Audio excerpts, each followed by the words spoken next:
प्रिय विद्यार्थियों, आज हम कक्षा 8वीं गणित विषय में अध्याय 1 परिमेय संख्याओं के कुछ महत्वपूर्ण प्रश्नों का रिवीजन करेंगे और इसमें जो महत्वपूर्ण सवाल है परीक्षा के हिसाब से उनको समझाया जा रहा है। जैसे इसमें वस्तुनिष्ठ प्रश्नों में एक है कि परिमेय संख्याओं का गुणनफल सदैव होता है। तो परिमेय संख्याओं को, जैसे कोई भी दो परिमेय संख्या को अगर गुणा किया जाए तो उसका जो गुणा आता है वो भी एक परिमेय संख्या होती है। तो इसका सही उत्तर हो जाएगा कि परिमेय संख्या। इसी प्रकार हम देखें परिमेय संख्या नहीं है, तो यहाँ पर ऋण 2 एक परिमेय संख्या है या नहीं, तो इसमें हम ऋण 2 के बटे में 1 लिख सकते हैं, तो ये परिमेय बन जाएगी। 2 का वर्ग करेंगे तो 4 आ जाएगा, वो 4/1 लिख सकते हैं, वो भी एक परिमेय संख्या बन जाएगी। इसी प्रकार 5/7 भी एक परिमेय संख्या है। और डी में कर्णी 2, तो इसका जो मान है ये दशमलव में कभी भी पूरा नहीं होता और इसको p/q के रूप में नहीं लिख सकते, इसलिए इसका यह एक परिमेय संख्या नहीं है। इसी प्रकार हम तीसरा देखें कि परिमेय संख्या का योज्य तत्समक। तो योज्य तत्समक वह संख्या होती है जिसको जोड़ने पर शून्य मतलब वहाँ पर जोड़ने पर संख्या में कोई अंतर नहीं आता, तो इसलिए यहाँ पर शून्य जो होगा ये योज्य तत्समक होगा। चौथा है कि परिमेय संख्या साहचर्य नहीं है। तो परिमेय संख्याओं में साहचर्य नियम जो होता है, योग के लिए वो साहचर्य होती है, गुणन के लिए भी होती है, पर भाग के लिए वो साहचर्य नहीं होती। हम सवाल क्रमांक 5 में देखें कि परिमेय संख्या का गुणात्मक तत्समक। तो परिमेय संख्याएं जो होती है उनका गुणात्मक तत्समक मतलब ऐसी संख्या जिसको गुणा करने पर कोई अंतर नहीं आता, तो वह होता है 1। तो यहाँ इसलिए इसका गुणात्मक तत्समक क्या होगा, 1 होगा। फिर हम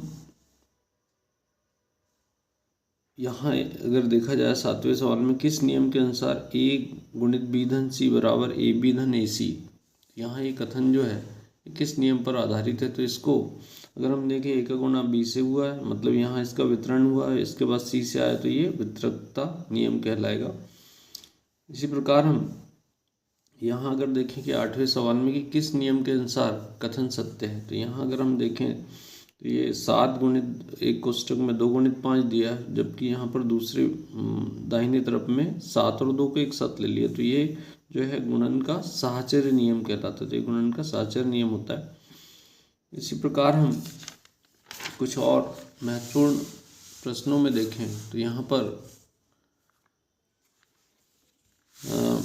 हम प्रश्न क्रमांक इसमें 5 देखते हैं कि प्रश्न क्रमांक 5 में 6/13 को ऋण 7/16 के व्युत्क्रम से गुणा कीजिए। तो यहाँ पर हमको गुणा करना है।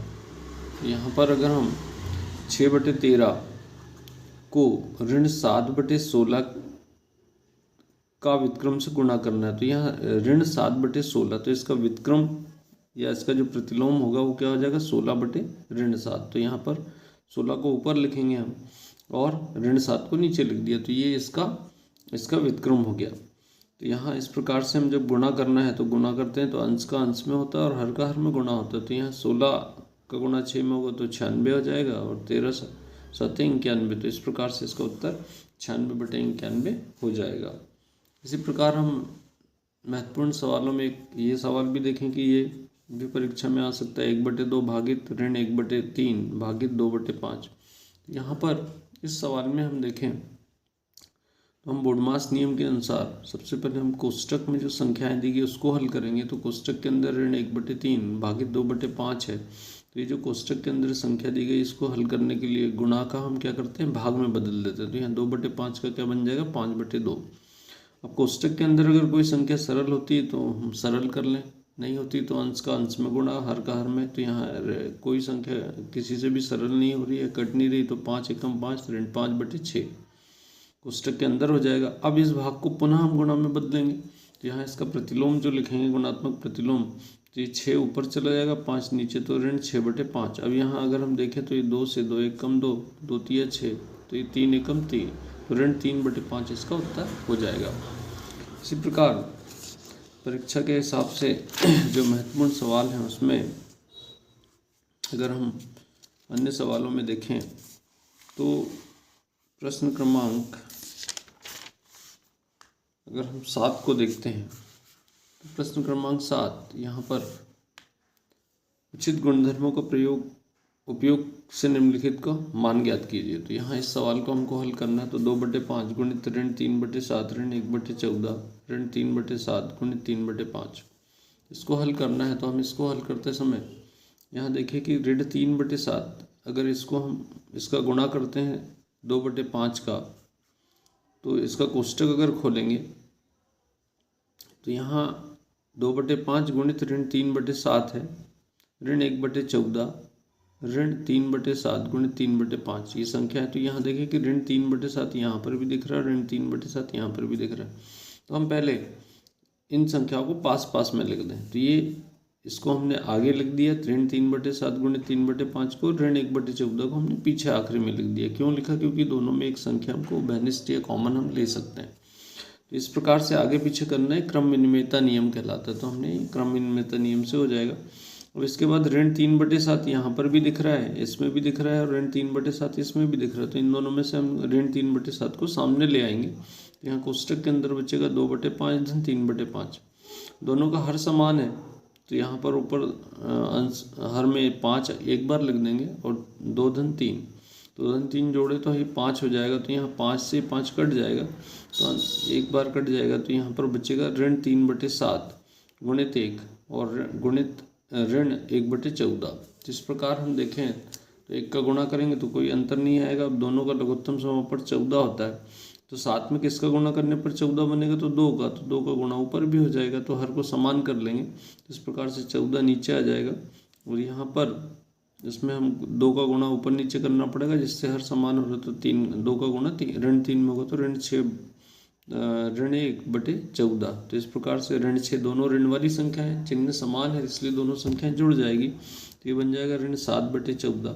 इसको हम सरल करेंगे तो 7 एकम 7 7 दूनी 14। तो इस प्रकार से इसका उत्तर हो जाएगा ऋण 1/2। प्रिय विद्यार्थियों, आज हम कक्षा 8 गणित विषय में अध्याय 2 एक चर वाले रैखिक समीकरण के महत्वपूर्ण सवालों की पुनरावृत्ति करेंगे, जो वार्षिक परीक्षा के लिए हमारे महत्वपूर्ण है। तो इसमें बहुविकल्पी प्रश्नों में पहला प्रश्न है कि 2x ऋण 1 बराबर 14 ऋण x। तो ये समीकरण किस प्रकार का? तो ये रेखीय समीकरण, क्योंकि यहाँ x की घात अधिकतम घात 1 है। दूसरा सवाल है चिन्ह बराबर दर्शाता है, तो ये समता को दर्शाता है। इसी प्रकार हम तीसरा सवाल देखें, समीकरण 2t ऋण 3 बराबर 3 t ऋण 5 में t का मान होगा। तो इसमें t का मान जब हम ज्ञात करेंगे तो ये 3t को जब पक्षांतरित करेंगे तो 2t में से 3t घटेगा, तो ये ऋण t बच जाएगा। और यहाँ पर अगर हम देखें तो दाहिने पक्ष में ऋण 5 है, और ये 3 ऋण का जब दाहिने पक्ष में जाएगा तो ये धन 3 बनेगा। तो घटाने पर ऋण t बराबर ऋण 2 रहेगा। तो ये दोनों तरफ से ऋण से ऋण कट जाएगा, तो t बराबर 2 इसका उत्तर होना चाहिए, जो यहाँ पर नहीं दिया गया है। तो हम यहाँ पर इसका धन 2 उत्तर विकल्प डी कर लेंगे, जो इसका सही उत्तर होगा। इसी प्रकार हम चौथे सवाल में देखें कि समीकरण में पक्षांतर करने पर भाग चिन्ह को बदलते हैं। तो भाग का जब एक पक्ष से दूसरे पक्ष में आता है तो भाग का गुणा होता है। तो इस प्रकार से इसमें गुणा का चिन्ह गुणा के चिन्ह में बदल जाएगा। इसी प्रकार हम महत्वपूर्ण प्रश्नों में और हम देखें कि रैखिक समीकरण, हम रैखिक समीकरण किसे कहते हैं? तो रैखिक समीकरण कहलाते हैं बहुचर वाले, 3 चर वाले, 2 चर वाले और 1 चर वाले। तो रैखिक समीकरण जो होंगे 1 चर वाले समीकरणों को हम रैखिक समीकरण कहेंगे, जिसकी घात 1 होती है। इसी प्रकार यहाँ हम देखें 9वां प्रश्न की 3x ऋण 2x ऋण 3 बराबर 7। तो इसका हल क्या होगा? तो यहाँ 3 को पक्षांतरित करेंगे तो 3 7 में जुड़ जाएगा तो 10 हो जाएगा, और फिर 2 का गुणा है तो भाग होगा दूसरे में 10/2। मतलब यहाँ उत्तर क्या होना चाहिए? x बराबर 5 इसका उत्तर होना चाहिए। इसी प्रकार इसी क्रम में ये सवाल भी देखेंगे x ऋण 2 बराबर 7। तो 2 यहाँ से जब पक्षांतरित होगा तो 7 धन 2 हो जाएगा, तो उत्तर इसका क्या हो जाएगा? C 9 इसका उत्तर हो जाएगा। इसी प्रकार हम लघुत्तरी सवालों में अगर देखा जाए तो लघुत्तरी सवालों में महत्वपूर्ण सवालों में प्रश्न क्रमांक 7 को देखते हैं कि निम्न समीकरण को हल कीजिए और अपने उत्तर की जांच कीजिए। तो यहाँ एक समीकरण दिया x बराबर 4/5 कोष्टक में x धन 10। तो इसको हमको हल करना है। तो यहाँ जब इसका मान हमको ज्ञात करना है तो ये 5 जो है तो नीचे दिए गए इसका पक्षांतरित करेंगे तो यह भाग में है तो इधर आकर गुणा हो जाएगा, तो 5 का x में गुणा होगा तो 5x बन जाएगा। इस प्रकार यहाँ पर बचेगा 4 और x धन 10, तो 4 का गुणा करेंगे तो 4x धन 40 हो जाएगा। तो 5x बराबर 4x धन 40। अगर हम 4x को पक्षांतरित करें तो 5x ऋण 4x तो बराबर 40 हो जाएगा। तो 5x में से 4x गया तो x बचेगा बराबर 40। तो यहाँ इसका उत्तर कितना आ गया, 40 हो गया। अब यदि हमको उत्तर की जांच करना है, मतलब इसका जो बायां पक्ष है, बायां पक्ष था यहाँ पर x, तो बाएं पक्ष में हमने x का मान 40 आया तो बराबर 40 हो गया। अब दाहिने पक्ष में हम जहाँ x लिखा उसकी जगह x का जो मान आया है 40 को रखेंगे। तो जब अंदर यहाँ हम 40 लिखेंगे x की जगह तो 4/5 कोष्टक में 40 धन, तो यहाँ 40 में 10 जोड़ेंगे तो 50 हो जाएगा। तो इस प्रकार से 4 × 50/5, अगर इस 5 से हम इसको सरल करें तो ये 10 बार कट जाएगा और 10 चौके 40। तो मतलब यहाँ बायां पक्ष और दाहिना पक्ष दोनों बराबर आ रहे हैं, तो अर्थात इसका हमारा जो उत्तर आया वो उत्तर सही है। इसी प्रकार हम देखें एक महत्वपूर्ण सवालों में कि 6x धन 1/3 बराबर x ऋण 3 है, जिसको हल करके हमको x का मान ज्ञात करना है। तो यहाँ हम देखें कि ये 3 और 6 जो है, अगर इनका लघुत्तम समापवर्त देखें तो ये 6 होगा। तो हम क्या कर लेंगे, इस पूरे समीकरण में 6 का दोनों पक्षों में गुणा कर दें, तो इससे आसानी से जो हर की संख्या है वह हल हो जाती है। तो यहाँ हम 6 का गुणा अगर और बाएं पक्ष में भी कर दें और दाहिने पक्ष में भी कर दें, तो इस प्रकार से 3 से अगर हम इस 6 को काटेंगे तो ये 2 बार कट जाएगा और ये 6 से 6 1 बार कट गया। इस प्रकार से हमारे पास बचेगा 2 कोष्टक में 6x धन 1 बराबर x ऋण 3, ये बचा। अब 2 का गुणा करेंगे तो ये 12x बन जाएगा और 2 एकम 2, तो ये 12x धन 2 बराबर x ऋण 3। अब हम x वाली संख्याओं को अगर पक्षांतरित कर लें तो x वाली संख्याओं को अगर हम पक्षांतरित करते हैं तो यहाँ हम देखें तो 12x में ऋण x हो जाएगा और ऋण 3 ऋण 2, तो ये दोनों संख्याएं ऋण चिन्ह वाली, तो दोनों के चिन्ह समान तो आपस में जुड़ जाएगी, तो ये ऋण 5 बन जाएगा। 12x में से 1x घटा तो 11x बच जाएगा। तो इस प्रकार से x बराबर ऋण 5/11, तो इसका उत्तर हो जाएगा ऋण 5/11।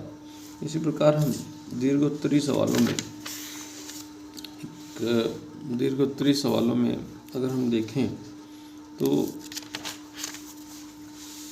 यहाँ पर आयु वाले सवाल परीक्षा में कई बार पूछे जाते हैं। तो जैसे यहाँ पर सवाल लिया गया कि हरी और हैरी की वर्तमान आयु का अनुपात 5:7 है। अब से 4 वर्ष बाद उनकी आयु का अनुपात 3:4 हो जाएगा, तो उनकी वर्तमान आयु ज्ञात कीजिए। यह सवाल के अनुसार हरी और हैरी की वर्तमान आयु 5:7 है। तो यदि हम मान लें कि माना हरी और हैरी की वर्तमान आयु 5x और 7x है। अब प्रश्न के अनुसार क्या बोल रहे हैं कि 4 वर्ष बाद, मतलब दोनों की आयु में 4 जुड़ जाएगा। तो यदि हम जोड़ दें तो 4 वर्ष बाद हरी की आयु क्या होगी, तो 5x धन 4 हो जाएगी और हैरी की आयु हो जाएगी 7x धन 4 हो जाएगी। अब प्रश्न के अनुसार बोल रहा है कि इसका अनुपात 3:4 होता है, तो अर्थात 5x धन 4 बटे 7x धन 4 बराबर 3/4 हो गया।